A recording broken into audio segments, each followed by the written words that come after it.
আসসালামু আলাইকুম রহমতুল্লাহ। আশা করি সবাই খুবই ভালো আছেন। আমি আলহামদুলিল্লাহ ভালো।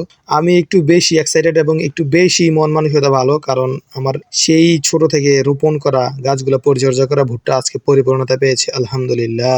এবং ভুট্টাগুলো খুবই ভালো হয়েছে। তো সেইগুলা উঠানোর জন্য আমি ঠিক প্রস্তুতি নিচ্ছিলাম। সেগুলা ব্যাগ নিয়ে গিয়ে পেরে মুষ্টি বেঁধে এক জায়গায় জমা করতেছিলাম। জমা করে এগুলো আবার ধীরে ওই যে কয়েকটা স্টেপের পাতা আছে অনেকগুলা, এগুলো ছোলাই আবার ভুট্টার ভিতর থেকে বের করতে হয়। এগুলো বের করে জমা করে করতে রাত্র হয়ে গেছে। মেশিন রাত্রে এনে আমি এগুলা ভাঙা শুরু করছি। এটা একটা সহজ উপায় হয়েছে আমাদের জন্য মেশিন দিয়ে ভাঙানো। পূর্বে হাত দিয়ে ভাঙাইতে হইতো, অনেক কষ্টকর।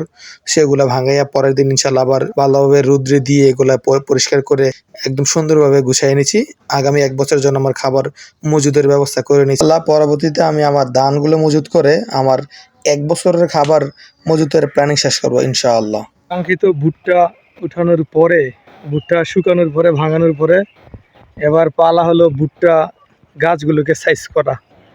আর প্রচণ্ড রোদে এই ভুট্টাগুলোকে সাইজ করা যে কত কষ্টকর, এবং এটা যে পাতাগুলো খুবই ধারালো, একদম মুখে হাতে আঁচড় লেগে গেলে একদম অবস্থা খারাপ। জ্বলতে একদম অবস্থা খারাপ হয়ে যায়।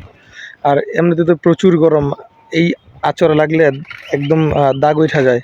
তার মধ্যে আবার গরমের যখন ঘাম বেয়ে পড়ে শরীর থেকে, আর সেই ঘামটা যখন সেই কাটা জায়গায় লাগে, আহা রে কি যে মজা লাগে। দ্যাটস মিন একটু কষ্ট হয় আর কি, জলে।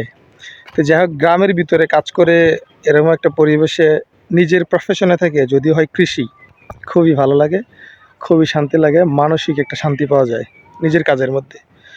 তো সর্বোপরি আমি এই কাজগুলো করতেছি ঠিক উদ্দেশ্য প্রণোদিতভাবে, এবং উদ্দেশ্য আমার এটাই যে আমি যেই কাজটাতে মানসিক শান্তি পাবো, সততার সহিত করতে পারবো, সুন্দরভাবে করতে পারবো, সৎভাবে করতে পারবো, ওই কাজটাই আমি করি এবং ওই কাজটাই আমি বেছে নিয়েছি। মানসিক শান্তির জন্য, সততার জন্য, এবং নিজের জীবনটাকে সঠিক পথে গঠন করার জন্য আমি ঠিক এই কাজটাকেই বেছে নিয়েছি। এবং কৃষিকাজ একমাত্র আমার কাছে মনে হয় যে এটাই একমাত্র উপায় ঠিক পথে থাকার জন্য, যদিও একটু কষ্টকর। তো কষ্ট করতে রাজি আছি আলহামদুলিল্লাহ।